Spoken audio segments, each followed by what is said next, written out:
If you're saying 70-80% Yes, of 70-80%. Zimbabwean people are living in the rural areas, yeah, why are we not investing much in the rural areas? we have forgotten. Do you know what you're doing Yeah, for the rural? For the rural communities, yeah. Because we want to bring the glory days of Zimbabwe. People are slow. Zimbabwe has to be back on very quick. Zimbabwe has so much potential. This place is called Lanyula Cultural Village, and it's deep in the rural areas of Hwange, Zimbabwe. This is what the owner said about the people who stay in the rural areas. So we make 80% of the Zimbabwean population. So we want to be the one that will determine how Zimbabwe will be like in the future. So it will be determined by rural communities. So it shouldn't surprise you because we are the majority. I want people to see. Walk me through. Yeah. I want people to see. So for any country to develop, yes, you need to have a culture. And I refuse that there's any country south of the Sahara that is better than Zimbabwe. I refuse it. Zimbabwe! I refuse. You refuse? I refuse. There is no country south of the Sahara that is far ahead of Zimbabwe. We have lost 20 years because of other things behind. But we can catapult very fast. The Tongas, they built their huts elevated with tails like this. So that is done for a reason. One, wild animals. In the Shona side, they put rocks. We are Zimbabwe. Yeah. We have everything that we need. We want to have a 24-hour rural economy.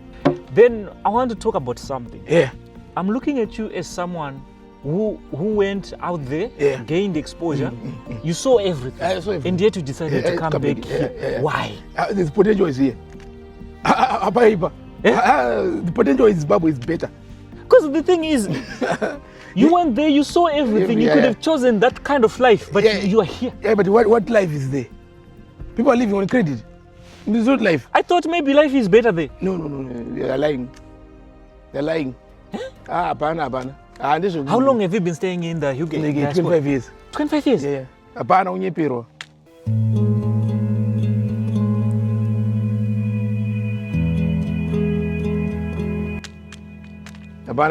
How's life there? It's Inaro. I want other people to use English. I want people to really understand from other countries. It's if you are going to the diaspora, especially if you are going to places like in Europe and all that, because they're built on fragile economies, that you have to sweat yourself out. You work 12 hours a day, you come back tired, you don't no time to see your family. There's no interaction, there's nothing. Like driving a Formula 1 car, and you keep pressing. So you have to keep pressing. Once you slow down, you're out. So you're saying that living in the diaspora is like driving a Formula 1 car? Yeah. You can't look. It's one way direction. And you have to press, accelerate. So what we are saying is, yes, things are harder in Zimbabwe, which we agree. But remember, we're coming from a low base, and also we have everything that can catapult us forward. So we are saying we just need recognition. So if we are recognized, so like here, we are not recognized as investors. But that's also a disadvantage. But you're uplifting the rural areas. Yeah, but I have to be. The government has to. They will recognize foreign direct investors who are foreign direct investors. They won't recognize as Zimbabwean. Why? Rural. Because I'm coming from rural Zimbabwe. I'm a rural person. It's difficult to explain, but there's no any ministry that will look after rural investors. There's no any office that I can go and say I have problems, I need to build a road here, a bridge. I have to go via so many things on Route Teneji. So you're saying there is no like a certain institution that represents rural? No, there is not in Zimbabwe. No. What are you seeing in the rural areas that people are not seeing? Because if you grow up here and then you become maybe a policymaker, you don't say rural people I want no donation. They only want donations. They don't want. It's just want to build the country. We want to determine what the country looks like. You were saying that 70-80% of Zimbabwean people are in the rural area. So we should invest more in the rural areas and also recognize the rural investors. Yes. Yeah. So I just need to make a phone call that I'm stuck with this. We need this. Someone has to come and help me. Roads. Yeah. Simple things like that. Clinics, things like that. We need this, that. So it should be easier Not because now at the moment the push is on foreign direct investment. That's where the push is. Domestic. No. Not because we have over 1 million people outside the country who are potential investors. So we have 1 million investors in Zimbabwe who can come tomorrow and invest, who are Zimbabweans. You see, as a content creator, I was surprised by the love that diaspora shows for Zimbabwe. To Zimbabwe, and specifically rural. So if there is a collapse like Frank, for example, there is a war, Zimbabwe is going to war. I'll be on the front line to defend the country. Because you love the country. From the ground and from the air. So I wanted. So that's the passion. Yes, I wanted. You're from. You went there, you gained exposure, and you chose this life. I wanted to ask, like, you as a diasporian, is there like an institution that represent diasporians who want to invest back here? Yes, there is, but it's like there is no coordination. When you are on the ground, it's not the same. You come there, they will tell you that come and invest in Zimbabwe. Yes. When you come here on your own, because I'll tell you. That's the reason why I asked. I as a content creator, I've interviewed a lot of diasporians, and they've been scammed.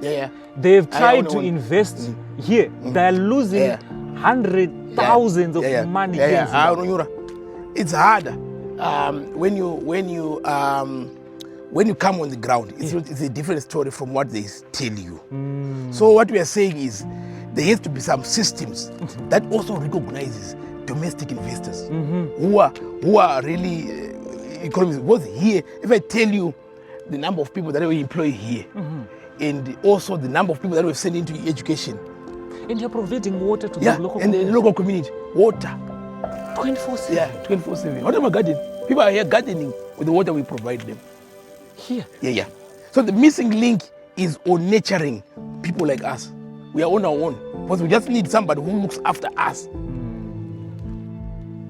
So that's where the missing link is. So we are saying when that missing link is connected, then people can have a soft landing. So the future people who are going to come are going to have it easier. But for us, it has been hard when you come back to Zimbabwe, because what you see is not what they tell you. You're on your own. The other people also want to pull you down, and there are people saying, why do you want to do this? You don't, SMEs and small businesses. There's no like that system that supports small businesses. So they want to tax you so much, and you kind of say it's difficult. And also, not only that on that part of things, and also our communities are also not coming to support. Any developed country like South Korea, Japan, China, who are developing and flourishing, they have a background of their culture behind them. So, and here is the only place where you can see how we used to live in the past and how we are living now. But we are mixing the both, and we are not going back, we are going forward. But we are looking at the basic things that our ancestors left us, and using the natural resources that we have around us. Everything, almost 70% of everything used here is within our locality. Life should never be complicated, so we try and make things simple. So by simplifying, this is all reused wood. These are things that are thrown away, we reuse them again. So that life becomes very simple. We just buy, these are rocks we find next to Matetse River. That's so nice. Yeah. So then we put a membrane so that there's no grass that overgrows, and everything is so simple. We just go in the grass and just pick up and rebuild everything. We have everything we need to develop Zimbabwe to become maybe a superpower in Africa. We have everything. So my question now, why are we not taking advantage of what we have? What's our problem? Our problem is Western. We've been westernized too much, to the extent that going up and down to China is the answer, or importing things is the answer. So guys, it's called Lanyula, cultural village. Yes. So the name is a Nambian. This area is predominantly Nambian in Tonga area. So what does it mean? Ranyura. So where are we right now? I'm seeing stones. So you're seeing stones everywhere. But how they look different? Yeah, right. Did you chisel them or They're what? chiseled. Oh, okay. But this rock here, you see, it's the moon. Yes. It's the moon, Luna. It's the moon, the actual moon. It's made from what? From dolomite. It's a type of a rock called dolomite. It's made by Ephias Chavunga. So local artist? Artist, yeah. He's one of the best artists Zimbabwe has ever had. What is his name? Ephias. Ephias. We are promoting our own. Yeah, Ephias, yeah. So in Zimbabwe, I will tell you, there's a group of people called the Moyo. They're probably the biggest group of people in Zimbabwe. They're called Moyo. Moyo. Yes. Right. So they stretch from Mozambique, Zimbabwe, Botswana. But that's not the story. The story here is about they tried in a place between Nyazura and Rusape. There's a mountain called Mount Tikwiri. Just off Rusape, before Nyazura. There's a mountain called Mount Tikwiri. So we predicted that's the Mount Tikwiri. Ooh. So that ladder you see behind them, yes, they tried to go to the moon to go and get. This is Zimbabwe. We tried to go to get the moon. Here in Zimbabwe? In Zimbabwe. In Mount Tikwiri. What you're saying happened here? In Zimbabwe, yeah. It happened. You mean like the Moyos, they tried to go to the moon? The moon, yes. And you replicated everything? Yeah, here. We are the only people that celebrate Moyos. So because here we are celebrating different groups of people. Not know. Yeah, because we look down upon ourselves as Zimbabweans. Yes. Zimbabwean, we always put down another Zimbabwean. Why is it? Because we did this before. When in the Western world they were trying to fly off the cliffs with things, jumping off and falling off. And we were also trying. When did it happen? In the Middle Ages. The Moyos? Yeah. Where in Mount Tikwiri. Before between it's in Manicaland, so it's between Nyazura. If you have driven to Mutare, drive after leaving Rusape, you see signs posts for Mount Tikwiri. I've been to the mountain. So that's the I've seen it. Yeah. I had to go and see the history, and go and see Chief Chiduku.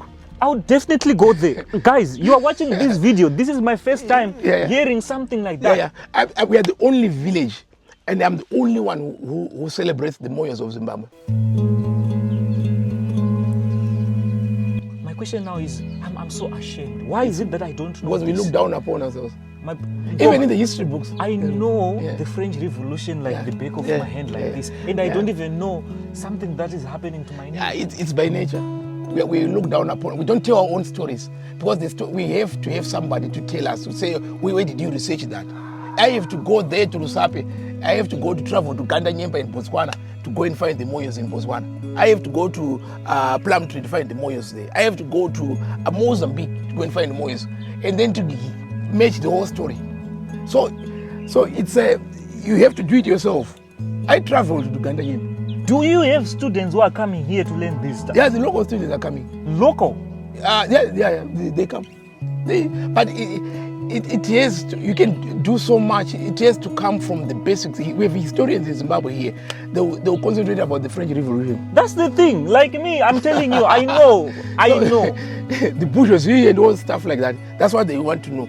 So we replicate. So here we don't say, because eventually they didn't get the moon. So when they're trying to get there, it all collapsed. And then they died. So many of them died. Oh, they died. Yeah. Oh, okay. But their endeavor does not go in vain, because what we are saying is we people that try have ideas and that try, even if people think that's a foolish idea to go and get the moon there. In Japan, I think in 2026 they're trying this method of ladders. They're going to be launching rockets from a platform. Ladder. They're doing it in 2026 in Japan. Go and research about it. But it's an idea that we've already done it. So you're saying that this is there. You can actually go to the place and see and even be told. Yeah. Go and see Chief Chiduku and he will tell you. Chief Chiduku, I'm coming. He gives you the blessings and he will tell you. Yeah. And the mountain is there. And Zimbabweans pass through there every day, but they don't care. They say, like the building of Great Zimbabwe, we haven't reached that stage yet. It was the most advanced. That even us, we haven't got to that stage. You know, I was reading something else. Yeah. Someone actually came to Great Zimbabwe and made a documentary, and they had the audacity to say that it was not Africans who built Great Zimbabwe. You see, so there's that, because we don't tell our own stories. So this is a place they are telling. I mean, imagine the Western people are watching those documentaries and they're saying Africans are incapable of doing building such a thing. Oh, Oh, so the gas is for water. That's what. Yeah. I want people to see the whole system. Yeah. So this is the cottage, one of the cottages. Yeah. One cottage is hot water. Hot shower, Baba. Guys, we have hot water here. Yeah. So this is gas. So it's a cheaper way than those geysers. Yeah. One structurally, you put those geyser thing on touch, it doesn't really look well. Oh, yeah. And this, you can only use it when you need it. When you open the shower, it kicks. So if you're not using it, nothing happens. And the whole system is outside? Yeah, it's outside. Safe. Guys. Life is so simple. Amazing. Yeah. So you have wow. This is a typical room that you find here. It's all working. Everything works in rural Zimbabwe. So there's water there. This is the solar system. Yeah. Solar system, standalone. If you want to sit here, bedside lights, mosquito net, basic things. So this is the work of AFIAS as well. You can see that's Look at AFIAS. this, guys. Look at this. So someone would go and import sinks from faraway places. Yeah. We can make them here in Zimbabwe. Yeah, people import. This is made in rural Zimbabwe. Don't need to go in cities. The cities don't make things anymore. Rural Zimbabwe, that's where we are making things. We're manufacturing. Wow. This is manufactured here. So it's a good thing, and we've got rain. So these are all, even if you see this, it's personalized. Yeah. It's made of rocks. So it's a good thing. It's a good thing.